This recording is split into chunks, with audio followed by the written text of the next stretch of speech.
नमस्कार दर्शक बंधु मोर नाम बंटी स्वागत करुछि मोर यूट्यूब चैनल को।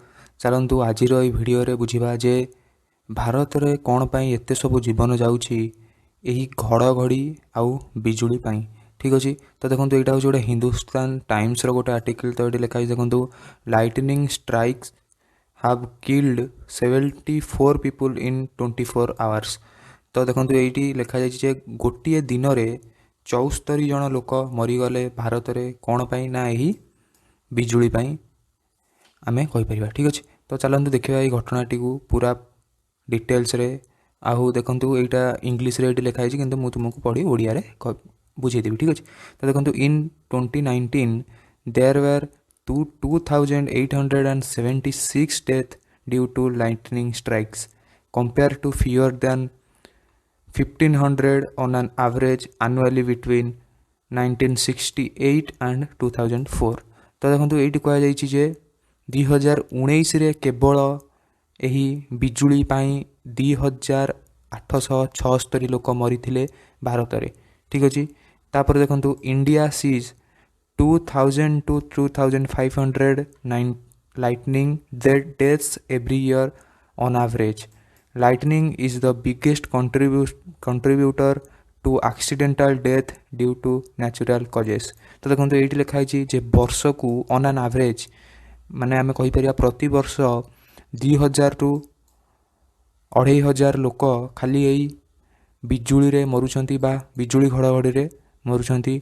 आउ देखो यहाँ हूँ सबुठ अधिका गोटे नेचुरल कज जो एक्सीडेंटल डेथ होता है। जमी देखो नेचुरल कज जो डेथ होता है जोटा कि बन्या हेले डेथ होता है बात्या हेले डेथ होता है माने मरती लोक। तो आम कहीपर यही सब मध्यरु बिजुली घड़घड़ी रे अधिक संख्यक लोक मरुछंती।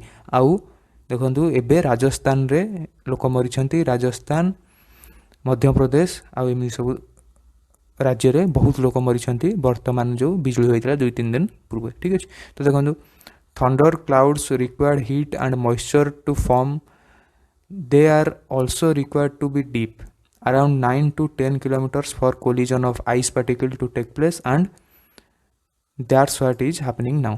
तो ये कहुई देखो बिजुली घड़घड़ी देखिए सबू वर्षा समय हुए केवल देखिए जो वर्षाटी बा जो झड़ तोफानटी प्रबल गरम परे बा दिन रे देखंतु सकाळु 2-3 बेल पर्यंत प्रबल खरा हे प्रबल खरा होला परे आमे कहि परिया 3-4 मध्य जो वर्षाटी आसीबो सेठी देखिए बहुत झड़ तोफान हुए बा आमे कहि परिया काल बैशाखी भलिया कंडीशन हो जाय घड़घड़ी मध्य जोरे मारे। तो देखंतु एठी वैज्ञानिक मानकर कहबा कथा जे एही कंडीशन पई हीट दरकार माने उत्ताप दरकार मॉइस्चर दरकार माने आर्द्रता दरकार जलवायु रे ताहेले जाई सही पर्टिकुलर क्लाउड बा सही पर्टिकुलर बादल हम जो बादल रु घड़घड़ी सृष्टि होता है। तो आग को तुमको सही बादल विषय बुझेबी। तो यही विशेषज्ञ मैंने कहते जे कौन ना एबे जो वर्तमान जो क्लाइमेट कंडीशन माने पृथ्वी उत्ताप दिन को दिन बढ़ी बढ़ी चली तो से बेसी घड़घड़ी आसूची आउ बेसी लोक मरुचंदी।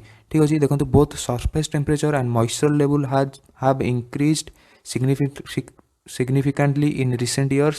Urbanization leading to loss of tree cover also contributes to the rise in surface temperature।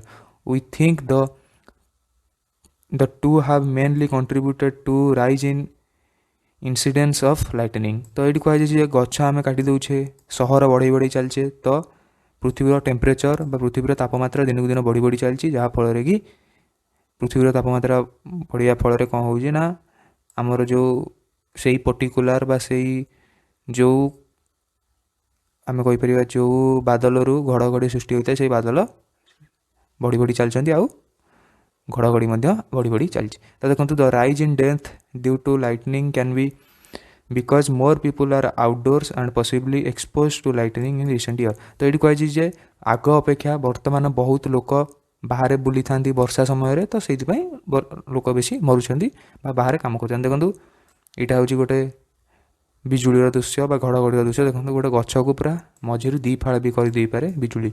तो आप ये जापर यहाँ के डेंजरियस। तो आसतु आम ये देखा हाउ डज लाइटनिंग हैपन। तो लाइटनिंग माने हूँ बिजुली। ठीक अच्छे आ थंडर हूँ घड़घड़ी। ठीक अच्छे तो आप जानते प्रथम हुए लाइटनिंग बिजुली तापर हुए घड़घड़ी। ठीक अच्छे आउ देखो प्रथमे बिजुली चमकिला परे किछि समय पर घड़घड़ी आमको शुभे कारण आलोकर बेग ध्वनिर बेग ठारू बहुत अधिक। ठीक अच्छे। तो देखो यहीटा हूँ से बादल। तो यहीटा देखो आम पछरे बुझा कि से बादल विषय बुझा। देखो से बादल ना हूँ क्यूमुलोनिम्बस। ठीक अच्छे। क्यूमुलोनिम्बस बादल। ठीक अच्छे। Cumulonimbus cloud. तो देखो यही बादलटी कौन देखो यहाँ यही देखा जाए क्यूमुलोनिम्बस क्लाउड आउ यही बादल जो ही घड़घड़ी होता है। ठीक अच्छे। तो देखो यहाँ गोटे एरोप्लेन ये फोटोटी निजी तले देखो आम पृथ्वी। ठीक अच्छे। तो cumulonimbus cloud are a type of cumulus cloud associated with thunderstorm and heavy precipitation. तो देखो ये हूँ गोटे बादलर प्रजातिर गोटे बादल जो बादल रे कौन ना प्रेसिपिटेशन वर्षा करें। देखो सबू बादल तो वर्षा कर न था। तो ये हूँ गोटे बादल जी कि वर्षा करें। They are also a variation of nimbus और प्रेसिपिटेशन बियरिंग क्लाउड्स। ठीक अच्छे। तो ये कौन ना थंडर करें आउ वर्षा करें। ठीक अच्छे। तो they are form beneath 20,000 feet and are relatively close to the ground. This is why they have so much moisture. ठीक अच्छे। तो देखो ये 20,000 फुट तले थाए 20,000 फुट उच्चतार यही बादलटी देखा जाए। तो तापर देखो cumulonimbus cloud are also known as thunder heads due to their unique mushroom shape. तो देखो ये गोटे मशरूम छतु भाया देखा यही बादलटी देखिए। ठीक अच्छे। तो these clouds often produce lightning in their heart. This is caused by ionised droplets in the cloud rubbing against each other. The static charge built up create lightning. तो यहाँ देखो केमी बिजुली सृष्टि हुए से विषय में मुझे आगे बुझेबी टी अपेक्षा करूँ। तो देखो cumulus cloud need warm and humid condition to form. तो देखो ये गोटे पर्टिकुलर माने गरम आउ ह्यूमिड माने कही परिबा आमे आर्द्रता कंडीशन ये दरकार आकु ही क्लाउड डेवलप करिवारे। तो देखो केमिति लाइटनिंग हुए। देखो ये हूँ से क्यूमुलोनिम्बस कौन बादल। देखो यहाँ हूँ से बादल। तो यहाँ से बादल रे देखो कौन है ना प्रथम देखो यही बादलटी जो सृष्टि है। तो देखो आ भितर कौन थी ना छोट छोट जल कणिका थी। तो जल कणिका देखो जेहेतु आपड़ जानते ऊपर को 165 मीटर जदि तुम ऊपर को जीव 1 डिग्री तापमात्रा कमिज। तो देखो तो ये तो देखो बहुत उच्चतार ये थाए पाखापाखि 10 रु माने आम कहीपर आर तल लेवलटा माने जोटू ये बादल स्टार्ट हुए जदि आम कह 1 रु 1.5 किलोमीटर स्टार्ट हो बादल। ठीक अच्छे। तो आर उच्चता माने बादलटा पूरा लंबी थी 10 किलोमीटर पर्यंत। ठीक अच्छे। तो जेहेतु देखो ये केते गैप होगा ना 9 किलोमीटर गैप होगा। तो देखो ये जो जल कणिका थाए सी कौन हुए ना यही जो 9 किलोमीटर गैप जो सी ऊपर को उठी थाए। तो जेहेतु ऊपर को उठी थाए तुम जान ऊपर को उठिले कौन हम तापमात्रा कम। तो ये जो जल कणिका बाष्प आकार थाए सी कौन हुए ना ऊपर को जाई छोट छोट बरफरे परिणत होता है। आउ जमती आहरी ऊपर को जाए ये कौन हुए ना बड़ बड़ बरफ हो जाए। तो ये जो बड़ बड़ बरफ कौन हुए देखो ये जो बड़ बड़ बरफ ये बड़ बड़ बरफ तल को खसवा आरंभ करे। तो जितेबाला ये तल को खसवा आरंभ करे आउ से समय आप जानते छोट छोट बरफ ऊपर को जाऊँ। तो यही दुईटे बरफ कौन ना निजे बाड़े हुआ। तो बाड़े हवा फल कौन हुए ना आयोनाइजेशन। तो आयोनाइजेशन है कौन हुए ना नेगेटिव चार्ज हो जाए इलेक्ट्रॉन प्रोटॉन अलग हो जाती। नेगेटिव पॉजिटिव चार्ज अलग हो जाए। आ नेगेटिव पॉजिटिव चार्ज कौन ना पॉजिटिव चार्ज गुड़िक ऊपर को पलाए नेगेटिव चार्ज गुड़िक बादलर तल को पलि आसे। ठीक अच्छे। यहाँ बुझल देखो नेगेटिव चार्ज ऊपर सॉरी तल को पलि आसी पॉजिटिव चार्ज ऊपर को पलि। तो तापर कौन हुए देखो ये तो है आकाश में। ठीक अच्छे। बादल रे सब घटना घटुची। ठीक अच्छे। किंतु देखो तले कौन तले हूँ देखो आमर कौन ना आमर पड़िया कहीपर गोटे पड़िया ये गोटे गछ अच्छी आ गोटे घर अच्छी। ठीक अच्छे। तो आम कहीपर ये जो नेगेटिव चार्ज तुलन में आमर आर्थ बा आमर भूमि से समय हो जाए पॉजिटिव। तो जेहेतु आमर भूमि से समय पॉजिटिव चार्ज हो जाए कारण देखो भूमि रे नेगेटिव पॉजिटिव चार्ज अच्छी। किंतु जेहेतु ये बहुत माने आर नेगेटिव चार्ज बहुत अधिक माने ये इलेक्ट्रॉन बहुत अच्छा। तो सी अट्राक्ट हुंती कौटी ना तल को अट्राक्ट हुंती। तो देखो सी तल को अट्राक्ट हेले तल को अट्राक्ट है कौन हुए ना से माने एमती खंड खंड तल को आसती। ठीक अच्छे। माने गोटे पछरे गोटे गोटे पछरे गोटे गोटे पछरे गोटे एमती तल को आसती। तल को आसी जो देखो टीप माने मुनिया जिनस किसी थी धर से मुनिया जिनस आसी बाड़े हो जाती गछ बा घरे आसी बाड़े हो जाती जहाँफल कौन हुए ना नेगेटिव पॉजिटिव चार्ज मिसी ବିଜୁଳି ସୃଷ୍ଟି ହୁଏ। ଠିକ୍ ଅଛି, ଆପଣ ବୁଝିପାରିଲେ ବିଜୁଳି କ'ଣ ପାଇଁ ସୃଷ୍ଟି ହୁଏ। ତାପରେ ଦେଖନ୍ତୁ ବିଜୁଳିରେ ଆମେ କହିପାରିବା କରେଣ୍ଟଟା କୁଆଡ଼େ କେଉଁଠିକୁ ଫ୍ଲୋ ହୁଏ, ବାଦଲରୁ ତଳକୁ କରେଣ୍ଟ ଫ୍ଲୋ ହୁଏ ନା ତଳୁ ଉପରକୁ ଫ୍ଲୋ ହୁଏ। ତ ତୁମେ ଜାଣିଛ ଯୁଆଡ଼େ ଇଲେକ୍ଟ୍ରନ୍ ଯେଉଁ ପଟକୁ ଫ୍ଲୋ ହୁଏ କରେଣ୍ଟ ତା'ର ଅପୋଜିଟ୍ରେ ଫ୍ଲୋ ହୁଏ। ତ କରେଣ୍ଟ ଆମେ କହିପାରିବା ଇଲେକ୍ଟ୍ରନ୍ କେଉଁଠି ଫ୍ଲୋ ହେଉଛି ନା ବାଦଲରୁ ତଳକୁ ଫ୍ଲୋ ହେଉଛି ଇଲେକ୍ଟ୍ରନ୍।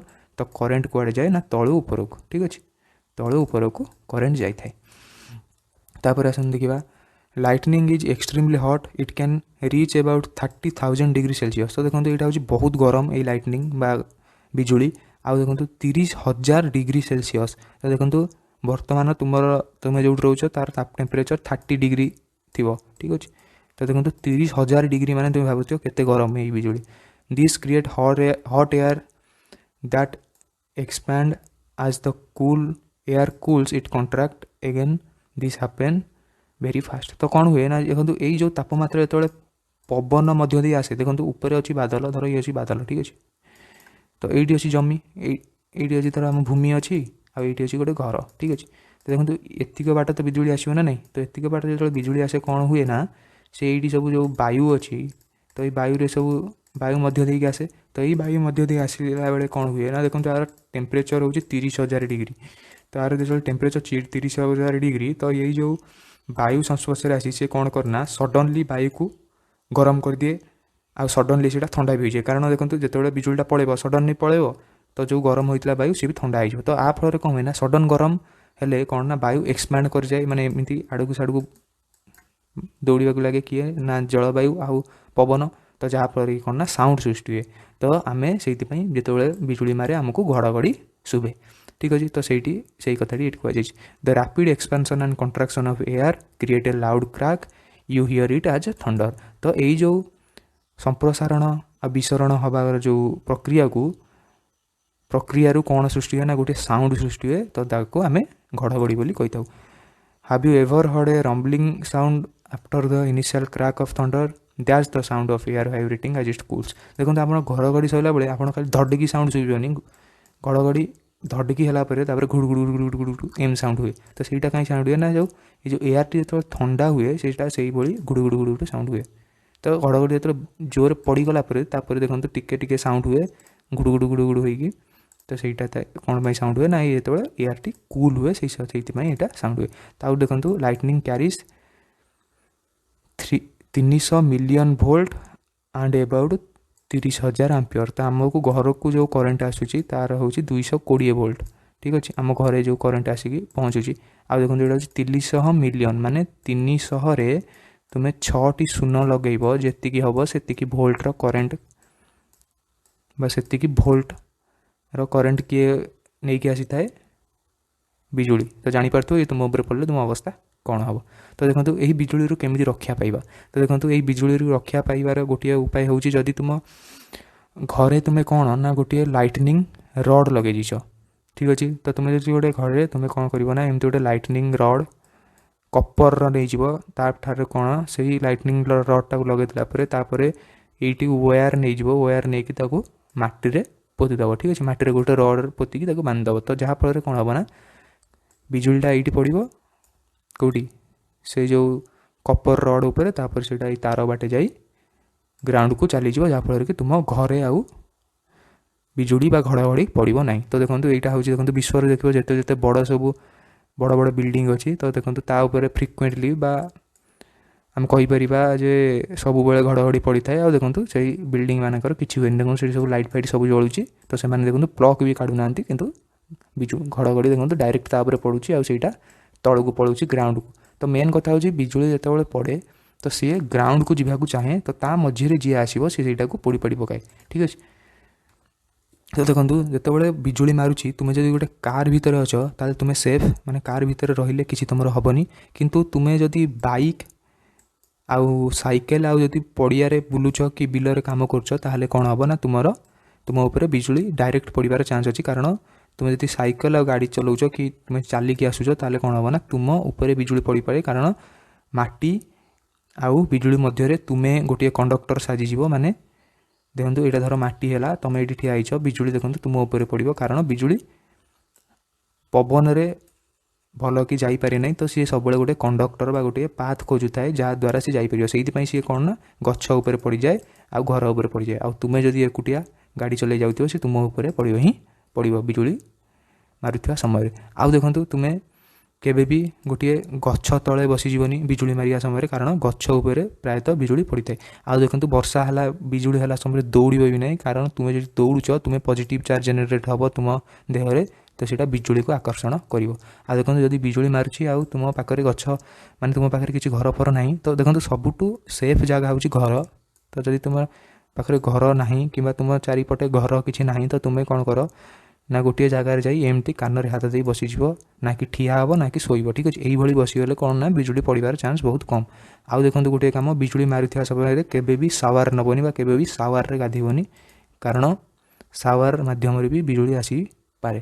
ଠିକ୍ ଅଛି, କରେଣ୍ଟଟା ଆସିପାରେ ବିଜୁଳିର।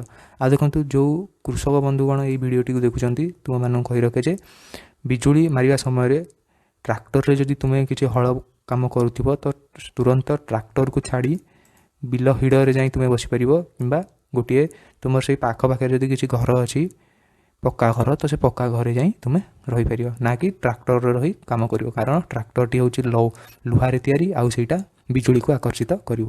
ଠିକ୍ ଅଛି, ଆଉ ଯେଉଁମାନେ ହଳ କରୁଥିବେ ସେମାନେ ବି ମୁଁ କହିବି ଯେ ତୁମେ ବଳଦମାନଙ୍କୁ ଫିଟେଇ ଦେଇ ତାପରେ ନିଜେ ଯାଇ ଘରେ ରହିବ, ନହେଲେ ନିଜେ ଯାଇ ଗୋଟିଏ ସୁରକ୍ଷିତ ସ୍ଥାନରେ ରହିପାରିବ। ଆଉ ଦେଖନ୍ତୁ ଗୋଟିଏ ମିଥ୍ ଅଛି ଯେ ବିଜୁଳି ବେଳେ ଦେଖନ୍ତୁ ତୁମେ ଜାଣିଥିବ ଯେ ବହୁତ ଲୋକ କ'ଣ କରନ୍ତି ନା ମୋବାଇଲକୁ ଏରୋପ୍ଲେନ୍ ମୋଡ଼୍ ବା ଫ୍ଲାଇଟ୍ ମୋଡ଼୍ ଅନ୍ କରିଦିଅନ୍ତି, ନହେଲେ ଡାଟା ବନ୍ଦ କରିଦିଅନ୍ତି, ନହେଲେ ସୁଇଚ୍ ଅଫ୍ କରିଦିଅନ୍ତି। ଠିକ୍ ଅଛି, ତ ଦେଖନ୍ତୁ ଏଇଟା କରିବାର କିଛି ମାନେ ଏପର୍ଯ୍ୟନ୍ତ ସାଇଣ୍ଟିଫିକାଲି କିଛି ପ୍ରୁଫ୍ ହେଇନି।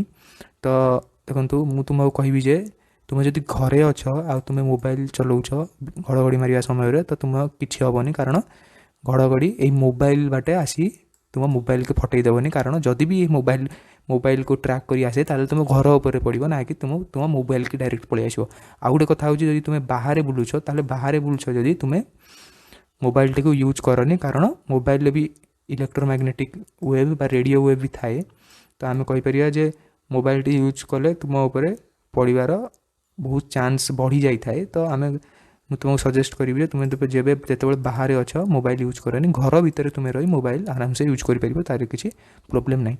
ଆଉ ଦେଖନ୍ତୁ ଆମେ ତ ଦେଖିଲେ ଭାରତରେ କେତେ ଲୋକ ମରୁଛନ୍ତି, ଆଉ ଆମେ ଦେଖିଲେ ଯେ ବିଜୁଳି ମାରିଲେ ଆମେ କ'ଣ କରିବା, ସବୁବେଳେ ଘରେ ରହିବା ଆଉ ଘରକୁ ସୁରକ୍ଷିତ କରିବା ପାଇଁ ଗୋଟିଏ ତମ୍ବା ରଡ଼୍ ବା ଲାଇଟନିଂ ରଡ଼୍ ଘରେ ଲଗାଇବା। ଆଉ ଦେଖନ୍ତୁ ଏବେ ଆମେ ଦେଖନ୍ତୁ ଏଇଟା ଗୋଟେ ହେଉଛି ଆପ୍ ଯେଉଁଟାକି ଭାରତ ସରକାର ନିର୍ମାଣ କରିଛନ୍ତି, ଯାହାର ନାମ ହେଉଛି ଦାମିନୀ। ଠିକ୍ ଅଛି, ଦାମିନୀ।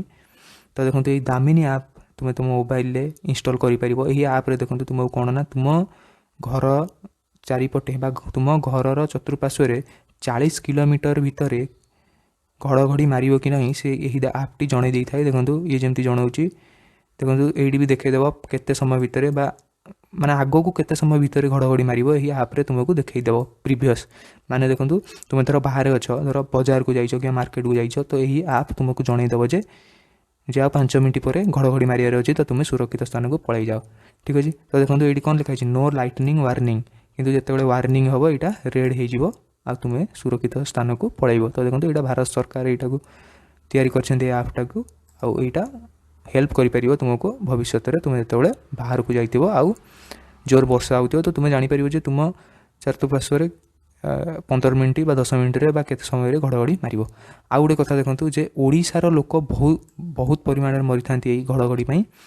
ତ ଓଡ଼ିଶାର ବାଲେଶ୍ୱରରେ କ'ଣ କରାଯାଉଛି ନା ଲାଇଟନିଂ ରିସର୍ଚ୍ଚ ୟୁନିଟ୍ ଗୋଟିଏ ଭାରତର ପ୍ରଥମ। ଦେଖନ୍ତୁ ଭାରତରେ ବହୁତ ଲୋକ ମରନ୍ତି ବର୍ଷକୁ, କାରଣ 2000ରୁ 2500 ଲୋକ ଯଦି ମରୁଛନ୍ତି, ତ ଏଇଟା ବିଶ୍ୱରେ ସବୁଠୁ ଅଧିକ। ତ ଭାରତରେ ଏତେ ସଂଖ୍ୟକ ଲୋକ ମଲେ ମଧ୍ୟ ଭାରତ ସରକାର ଏପର୍ଯ୍ୟନ୍ତ କିଛି ମାନେ କହିପାରିବା ଯେ ଏହି ଘଡ଼ଘଡ଼ିର ଲୋକମାନେ କେମିତି ନ ମରିବେ ସେ ପ୍ରତି କିଛି ପଦକ୍ଷେପ ନେଇନଥିଲେ। କିନ୍ତୁ ଆମେ କହିପାରିବା ଯେ ଏହି ଯେଉଁ 6 ଫେବୃଆରୀ 2021ରେ IMDDG କ'ଣ କହିଥିଲେ ନା ଓଡ଼ିଶାରେ ଗୋଟିଏ ଲାଇଟନିଂ ରିସର୍ଚ୍ଚ ୟୁନିଟ୍ ବା ଆମେ କହିପାରିବା ଯେ ଲାଇଟନିଂ ବା ଘଡ଼ଘଡ଼ିର ରିସର୍ଚ୍ଚ ପାଇଁ ଗୋଟିଏ ସଂସ୍ଥା ପ୍ରସ୍ତୁତ କରାଯାଉଛି ବା ଗୋଟିଏ ସେଣ୍ଟର ପ୍ରସ୍ତୁତ କରାଯାଉଛି ବାଲେଶ୍ୱରରେ, ଆଉ ଯେଉଁଟାକି ଏହି ଲାଇଟନିଂ ଉପରେ ଷ୍ଟଡି କରିପାରିବ। ଆଉ ଆମେ ଏଇଟା ଆଶା କରିବା ଯେ ଇଏ ଭବିଷ୍ୟତରେ ଯେମିତି ଓଡ଼ିଶାର ଲୋକମାନେ ମରୁଛନ୍ତି ଯେଉଁ ଏହି ଘଡ଼ଘଡ଼ିରୁ, ତ ସେଥିରୁ ବଞ୍ଚାଇ ପାରିବାରେ ଆଗକୁ ସକ୍ଷମ ହେବ ବୋଲି ଆମେ ଏଇଟା ଆଶା କରିପାରିବା।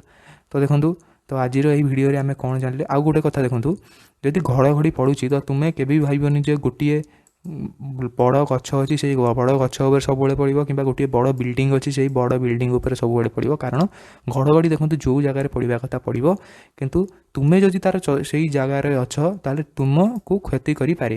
ଠିକ୍ ଅଛି। ତ ମୁଁ କହିବି ଯେ ତୁମେ ଗଛ ତଳେ କେବେ ବି ରହିବନି ଘଡ଼ଘଡ଼ି ପଡ଼ିବା ସମୟରେ, କାରଣ ଯଦି ଗଛ ଉପରେ ପଡ଼ୁଛି ବିଜୁଳି, ତ ଦେଖନ୍ତୁ ଯେତେବେଳେ ବି ବିଜୁଳି ପଡ଼େ ତ ସେତେବେଳେ ବର୍ଷା ହେଉଥାଏ, ଆଉ ବର୍ଷା ହେଲେ କ'ଣ ନା ମାଟିଟା ପୁରା ଚାର୍ଜ ହେଇଯିବ, ଆଉ ତୁମେ ବି ସେଥିରୁ ସକ୍ ଖାଇପାରିବ। ଠିକ୍ ଅଛି। ଯାହାଫଳରେ କି ଦେଖନ୍ତୁ, ଯଦି 100 ଲୋକଙ୍କ ଉପରେ ବିଜୁଳି ପଡ଼ୁଛି ତା ଦେହରୁ 20ରୁ 30 ଲୋକ ମରିଯାଆନ୍ତି। ଠିକ୍ ଅଛି।